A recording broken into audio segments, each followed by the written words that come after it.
specially built receivers can be automatically activated by the signal to warn of the impending hazard.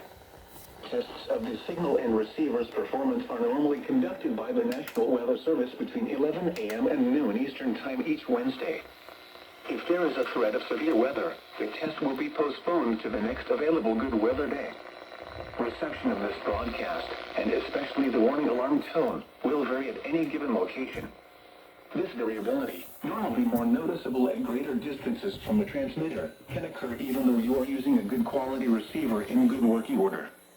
The warning alarm tone will be activated for hazardous watches and warnings for the following counties in Indiana: Boone, Decatur, Delaware, Hamilton, Hancock, Hendricks, Henry, Johnson, Madison, Marion, Morgan, Rush, Shelby, and Tipton.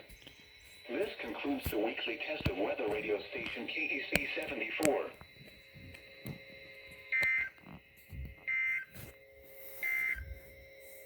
At 11 a.m. at Indianapolis, it was mostly sunny. The temperature was 39 degrees with dew point 25 and the relative humidity 57%. The wind was west at 12 miles an hour, producing a wind chill of 32. The barometric pressure was 30.05 inches and steady. Around central Indiana, in Eagle Creek Airport, it was sunny.